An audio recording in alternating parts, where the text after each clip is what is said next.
नमस्कार मित्रांनो, या मालिकेच्या आजच्या जबरदस्त भागामध्ये अतिशय जबरदस्त ट्विस्ट आपल्याला पाहायला मिळणार आहे। त्यामध्ये अक्षय आता रमाला घेऊन एका रेस्टॉरंटमध्ये आलेला असतो आणि आपल्या लग्नाची ॲनिव्हर्सरी आज एकदमच सुंदर अशी साजरी करायची, जी 9 वर्षात आपल्याला करता आली नाही, हे टार्गेट ठेवून आता दोघेही त्या निसर्गरम्य आणि एकदम शांत अशा रेस्टॉरंटमध्ये येतात।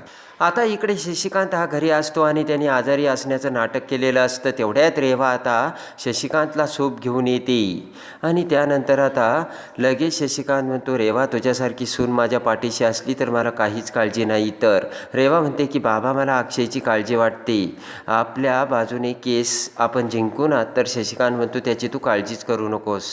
शशिकांत म्हणतो रेवा एकमेकांवरती विश्वास पाहिजे आणि एकमेकांवरचा विश्वास जिंकूनच नवरा बायको पुढे जात असतात। आणि रेवा आता बाहेर निघून जाताच इकडे अक्षय शशिकांतला फोन करून बाबा त्या रेवाला ना चांगलं व्यवस्थित हँडल करा असे सांगतो।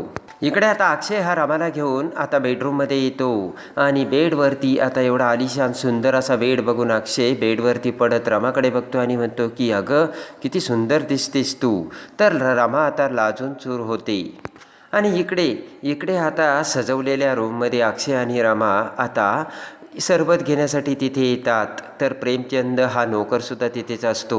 तो म्हणतो सर तुम्ही सांगितलेले सगळं काही अरेंज केलं। रमा म्हणते तुम्ही काही वेगळा प्लॅन केला आहे का? तर अक्षय म्हणतो अजिबात नाही। आणि अक्षय आता त्या वेटरच्या कानामध्ये काहीतरी सांगतो आणि इकडे आता रमा त्या रेस्टॉरंटमध्ये बसलेली असताना रमाला आता जुने दिवस आठवतात। अक्षयने आपल्या गळ्यामध्ये कसं मंगळसूत्र घातलं होतं आणि त्यानंतर आता अक्षयला सुद्धा आठवतं, सीमा आता अक्षयला म्हटलेली असते की शशिकांत मुकादमाने माझी जशी अवस्था केली तशी तुझी सुद्धा होईल, तेव्हा तू तुझ्या मर्जीने आणि आवडत्या मुलीशी तू लग्न कर, हे आता अक्षयला आठवते। आणि आता अक्षयने रमाच्या पर्समध्ये लिहून ठेवलेले ते लव्ह लेटर आता पुन्हा रमा बघते आणि ते वाचते। तर रमाच्या डोळ्यात पाणी येतं। अक्षयने लिहिलेले असते की आता ना मी तुझी साथ कधीच सोडणार नाही, अगदी आयुष्यभर तुझ्या सावलीसारखा सोबत राहील। आणि रमाच्या डोळ्यात ते सगळं वाचून पाणी येते। तर पटकन अक्षय हा रमाकडे बघतो आणि अलगद त्याच्या हाताने रमाच्या डोळ्यातील पाणी पुसतो। आणि इकडे आता आभ्या हा फोनवरती बोलत असतो की तिकडे ना अक्षय आणि रमा यांचं जे सेलिब्रेशन चालू आहे त्यांना त्यांचं सेलिब्रेशन करू देत, आपण ना इकडे घरीच पार्टी करून मजा करूयात।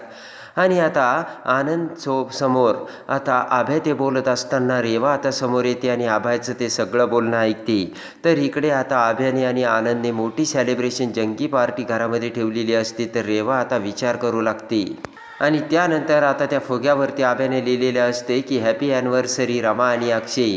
पटकन आता रेवा तिथे येते आणि तो फुगा बघते आणि ते वाचताच आता रेवाला सगळं समजतं आणि रमा आणि अक्षय ॲनिव्हर्सरी साजरी करत असल्याचे आता रेवाच्या लक्षात येते।